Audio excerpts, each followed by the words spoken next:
एवढा वेळ ती इथे एकटीच होती. एवढे प्रहर एकाच जागी बसणं शक्य आहे का? आणि सकू उगीच नियम मोडणार नाही. हो, मग कशाला उठली ती?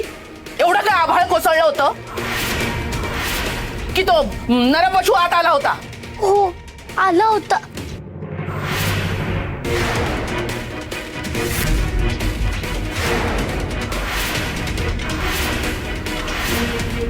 आधी गंगा मावशी आली आणि दार वाजवायला लागली, कारण नरपशु तिच्या मागे लागला होता. पाठीवरच होता तो तिच्या. म्हणून मला उठून बाहेर जावं लागलं.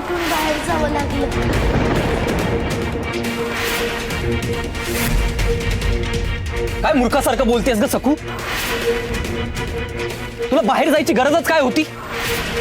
का अशी जोखमीची कामं करतेस तू? आपण होऊन त्या नरपशूच्या पंजात जायचं होतं का तुला? खुळी आहेस का जरा? अहो, असं काय बोलताय? गंगा मावशीचा जीव धोक्यात होता.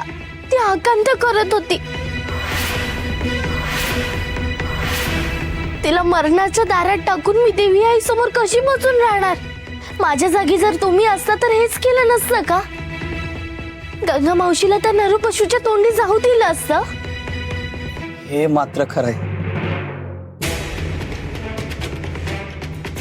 पण काय ग गंगी, मुळात एवढ्या रात्री कशाला आलीस तू इथे? सखुताईंनी मला बोलवलंय. बघ दिगू, बघ तुझ्या बायकोचे प्रताप बघ. आपण इथे नाही तर कुळाचाराचं कर्तव्य सोडून हिला निरोप धाडून बोलवून घेतलं. कशासाठी ग? हा, नाही हो सासूबाई, मी नाही बोलवलं.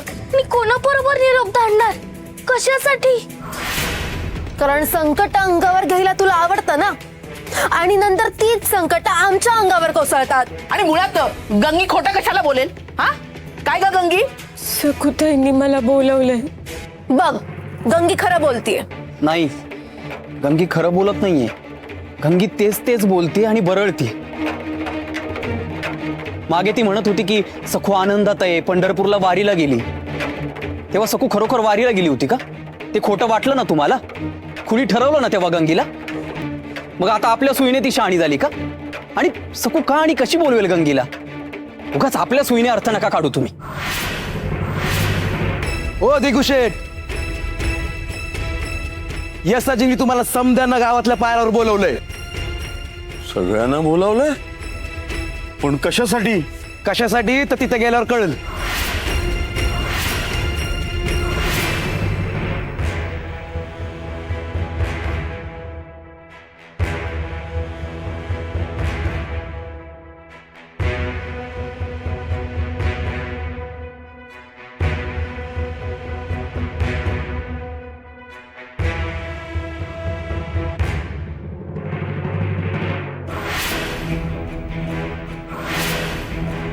भल्या भल्या पहाट हल्ला घ्यायचा नरपशून घरा घुसून मारलंय लोकांना.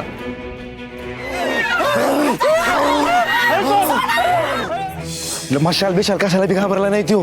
4 सुपडे पाडले तिकडं.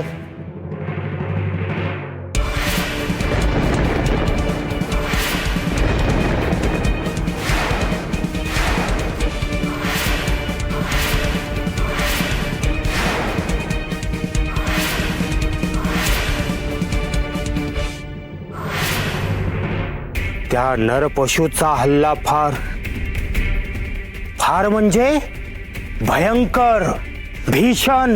बघा, भीम्याच्या घरातले 4 जण गेले. पाठोपाठ माझ्या घराकडे मोर्चा वळवला होता. निघालो होतो मंगल कार्य करायला, पण त्याऐवजी थेट वैकुंठीत जाणार होतो. अहो, स्वर्गाच्या दाराला हात लावून आलो केवळ. दयासागर, दयाळू बाबाजी ऐन वेळी धावून आले. अहो, मांजराला ताब्यात घ्यावं तसं त्यांनी त्या नरपशूला ताब्यात घेतलं आणि माझे प्राण वाचवले. अहो, तो नरपशू त्यांच्या तालावर नाचत होता. त्याला गुहेत घेऊन गेले आणि बंदी करतो म्हणाले.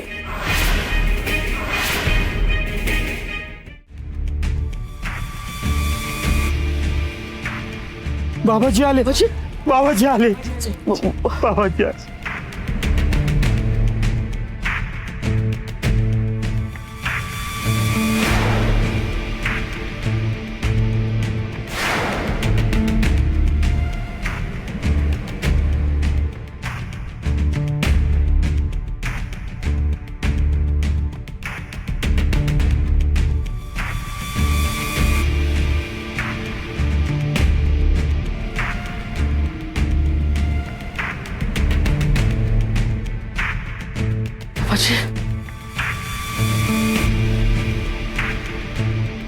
बाबाजी नमस्कार करते. अगं बाई, हे काय तुम्ही नरपशू बरोबर झुंज देऊन आलात? धन्य आहात तुम्ही बाबाजी, धन्य आहात. जय नागोजी बाबा.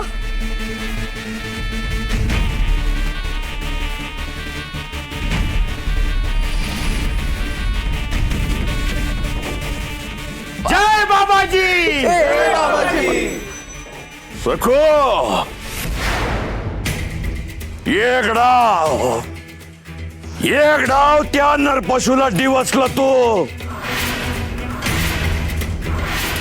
त्याचा काय परिणाम झालाय बघतीयस ना. रोजच्या रोज येतोय तो नरपशू आणि हे अशी शिकार करतोय माणसांची. हो तर नरपशूनं 4-5 बळी घेतले ना. बाबाजी आले नसते तर आखरीत घडलं असतं. कोण जाणे. जय बाबाजी. जय बाबाजी. अरे हा मी आहेच. गावच्या भल्यासाठी मी आहेच इथं. पण माझ्या मंत्रसिद्धीमुळे तो नरपशू गुहेत कायमचा डांबून राहू शकत नाही. यासाठी आणखीन काहीतरी करावं लागल. काय करावं आता. काय करावं लागेल. अरे असा कालवा करू नका. आणखीन काहीतरी करावं लागल म्हणजे म्या बी करणार तुमच्या संग. हा, गुरु जिंगरोबाच्या आदेशाप्रमाणे तुमच्यासाठी, या गावच्या सुरक्षेसाठी, तुमच्या भल्यासाठी कोणत्या भी मोठ्या दिव्यातून जायला तयार आहे. अगदी यांच्या परमानं स्वतःचा प्राण बी पणाला लावायला तयार आहे. पण त्याचा परिणाम कधी होईल ते मी सांगू शकत नाही. त्या नरपशूचा पुरता बंदोबस्त होई पातोर त्याला गुहेतच कोडण्यासाठी तुम्हाला समध्यांना काहीतरी ठोस करावं लागल.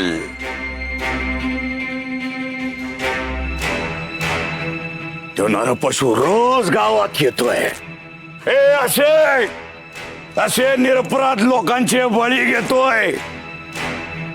त्या नरपशूला गुहेत कोंडायचं असेल तर, त्याची भूक शमवायची असेल तर काय करावं लागेल. रोज या गावातून एक जण त्याच्या तोंडी त्याच्या गुहेत पाठवावं लागल.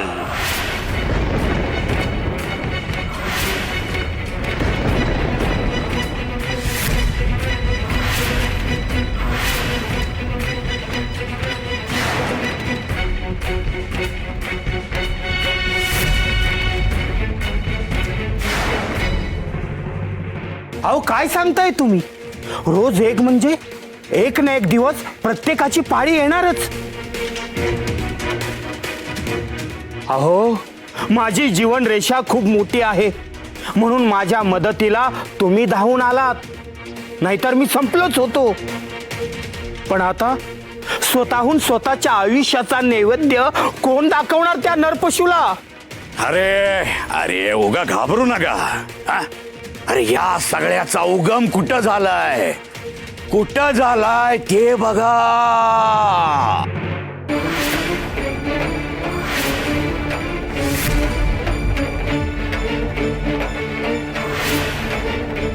खरंच की आपण नाही बा, या दिगुशेठच्या बायकोमुळे संकट आलंय.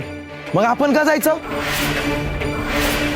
तिनंच जायला हवं. काय बरोबर बोलतोय. पहिल्यांदा बरोबर बोललास ना रे.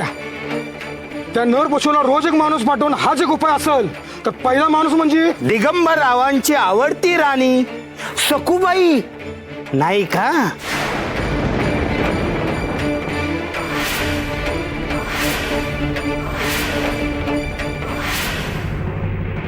त्या गुहेत तिनेच नरपशूला डिवचलं. त्यामुळे पहिला बळी तिचाच जायला हवा. सकूलाच गुहेत पाठवायला हवं. काय डिवसला चाललंय. सांगितलं ना एकदा सकूने तसं काहीही केलेलं नाहीये म्हणून. सकू काय जाणून बुजून त्या गुहेत गेली होती का, की त्या नरपशूला आमंत्रण द्यायला गेली होती? अरे ती आमंत्रण द्यायला गेली नव्हती तर नरपशूच्या गुहेत कोणासाठी गेली होती? गावामुळे गेली का तुमच्या घरच्यांच्या दबावामुळे?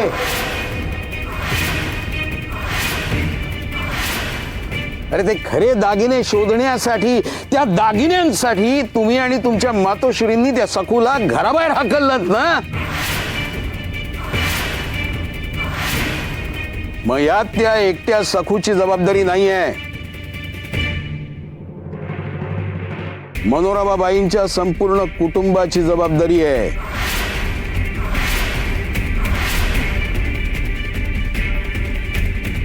एक तर तिने तरी जावं, नाही तर तिला पाठवणाऱ्यांनी तरी जावं.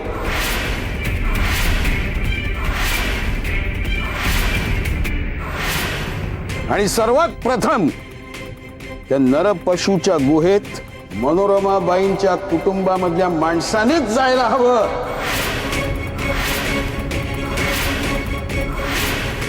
काय भास्कर बुवा?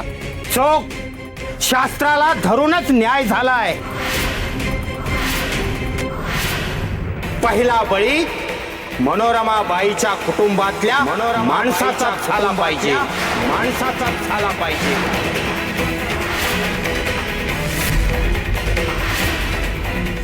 वय वय बरोबर बोलतायत. पहिला बळी मनोरमाबाईंच्या घरातलाच असेल. अहो पण मी काय म्हणते, पण काय न्याय झालाय आता.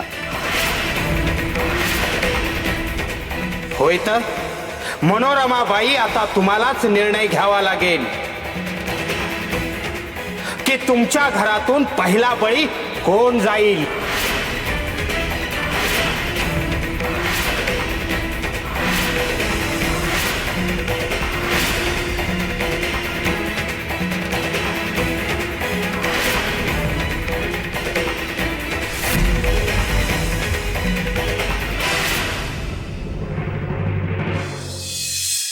मनोरमाबाई, आता तुम्हालाच निर्णय घ्यावा लागेल की तुमच्या घरातून पहिला बळी कोण जाईल. बाबा तुम्ही बघा मला बकासुराची गोष्ट सांगितली होती, त्यात पण त्याला रोज एक बळी द्यावा लागायचा ना. बावळटा, माझ्याकडे काय बघतोयस? बकासुराकडे जायला मी काय भीमासारखा वाटलो की काय तुला? अहो आपल्याकडे भीमासारख्या ताकदीचे एकच आहेत, ते म्हणजे बाबाजी. ते पण भीमासारखे शक्तिमानच आहेत. रमाई तेच का नाही जात गुहेत? म्हणजे सगळे प्रश्नच संपतील. विनो, काहीतरीच काय बोलतोयस? गावातल्या काही लोकांचे प्राण बाबाजींनीच वाचवलेत. हो पण तेच गेले तर ते बकासुराला मारतील ना, आणि आणखीन कुणाचा बळीच जाणार नाही. अरे मूर्खा, पण गावकरी बाबाजींना कसे जाऊ देतील? कोणी जायचं ना ते तुम्ही ठरवा, मला काही कळत नाही म्हणा. पण मी एक सांगून ठेवते, मी काही जाणार नाही. चुका करायच्या त्या सखुनी आणि तिच्या चुकीपायी माझे लचके तोडायचे त्या नरपशुनी, हे काय जमणार नाही. वहिनी, वच्छी पण योग्य आणि मुद्द्याचा बोलते हो. ते गावकरी पण तेच बोलत होते आणि ती सुभेदार पण तेच बोलत होते. आपल्या दिगूने जर त्या सकूची बाजू घेतली नसती ना, तर एव्हाना ठरलं असतं कुणी जायचंय ते. मलाही वाटतं की सखूच जायला हवी. या घराण्यावरचं ग्रहण सुटे. या घरावर कायम संकट आली ती सखूमुळेच. ती या घरातच नको. घरात काय, ती या जगातच नको. मरू देत तिला. नाहीतर काय, पांढऱ्या पायाची अवदसाई मेली, तिला चावू दे. आपली कोणाची चूक नसताना शिक्षा आपल्याला का? त्या सकूलाच पाठवा ना. तुम्ही सगळ्यांनी तुमची मतं सांगितलीत. आता निर्णय मी घेणार.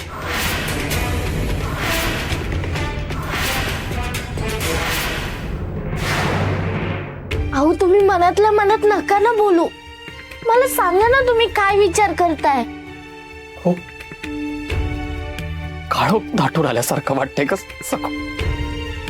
उद्या आपल्या घरातलं कुणी एक, मग ते कोणीही असो, पण पण उद्या आपल्यात नसेल, कळतंय का तुला? बळी जाणार आहे घरातल्या कोणाचा तरी.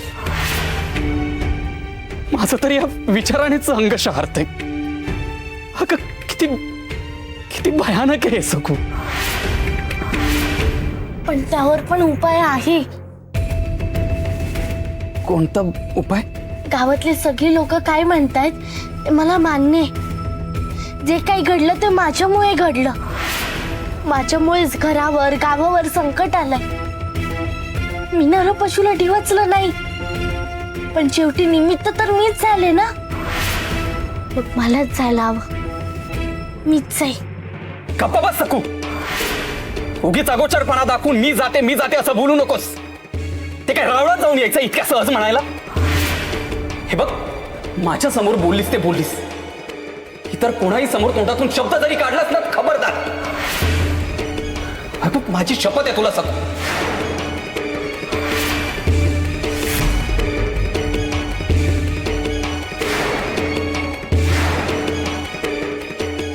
बळी जाणं म्हणजे काय याचा अर्थ तरी कळतो का तुला? दिगू दादा, सकू बहिणी, लवकर बाहेर चला. सगळेजण जमलेत आणि वहिनींचं नाव घेत आहेत. वहिनींना गुहेत पाठव असे म्हणतायत. काय? हो, त्यावर रमय विचार करत होती आणि आता म्हणली की तुम्हा दोघांना बोलून आण. म्हणजे तिचाही हाच विचार झाला असेल बहुतेक.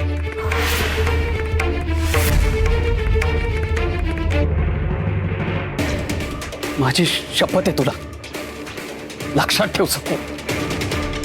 बाहेर काहीही बोलू नकोस.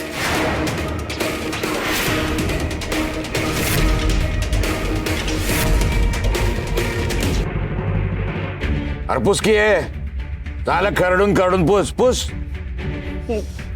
कसं पुसू बाबाजी? तुम्हाला लय दुकान ना, अहो ते जखमा. अरे बाहेर्या, नवीन आहेस का मठात? आज आलायस? हा, ओळखत नाही मला तू? अरे मातीचा रंग आहे, त्यात कुकू मिसळलंय. कर्या जखमा हो द्यायला यो बाबाजी काय खोळा वाटलं बरं तुला?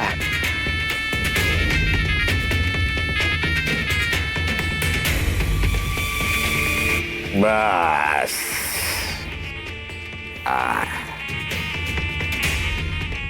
बाबाजी, बळी कोण जाणार? यावर मनोरमाबाईंच्या घरला ओढाताण सुरू असेल ना? कसली वाडाताण? काय वाडाताण वगैरे नाही. ते मनोरमाबाईच्या घरी उगवलेला तो आखल्याचा कांदा आहे की नाही, तो स्वतःहून म्हणत असेल मीच जाते बळी, मीच जाते बळी, नाचत असेल नाचत. अरे सखूर, एक दिगो सोडला ना तर बाकीचे समजे तयार असतील टाळ्या वाजवत तिला पाठवायला. मनोरमा सकट समदे बिलंदर कातडी वाचवणारे त्या घरात. नाही, हे खरं आहे, पण त्या नाऱ्यासारखी नकार घंटा वाजवू का? नाही म्हणजे तुम्हाला आवडणार नाही, पण नका एवढी शंका असेल तर ती फेडायला हवी ना. विचार नाही म्हणजे बाबाजी, आजकाल आपला काय जरासं चुकायला लागलंय ना. म्हणजे आपण जसा विचार करतोय तसं नाही झालं. मनोरमाबाईंच्या घरला तुम्ही म्हणताय तसं धरून चला. चकूवर नेम धरला नाही, धरून चला. दिगू आडवा आला तर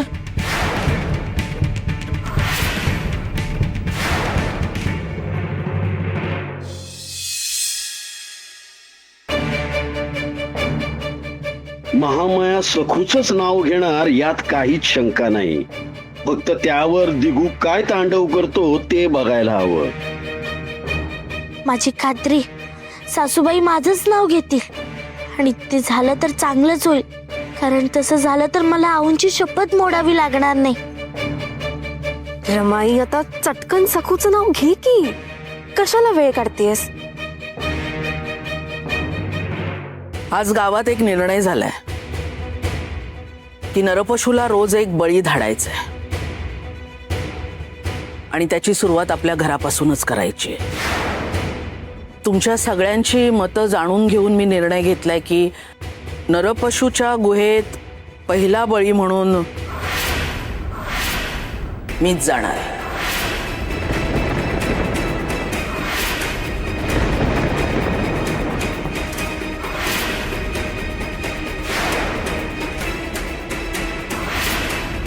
काय हो का?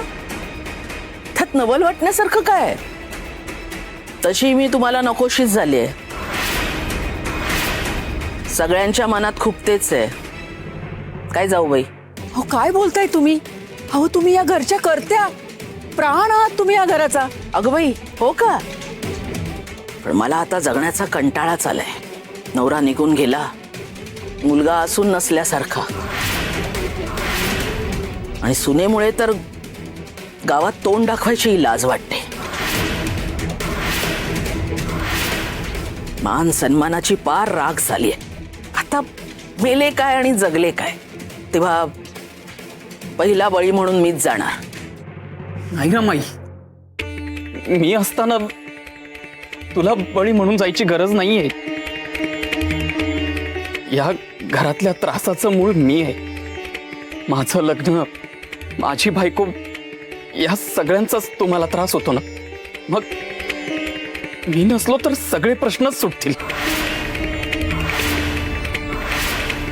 ती सखूला विचार. मी आधीच ठरवलंय की पहिला बळी म्हणून मीच जाणार, तू नाही. अहो असं नका ना हो बोलू.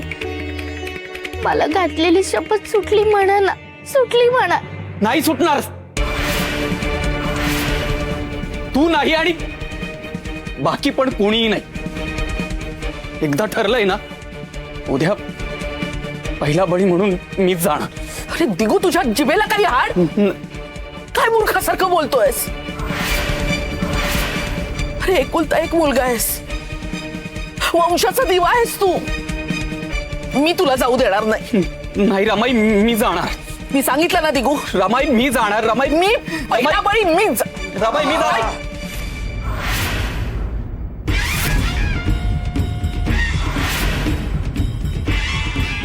थांबा.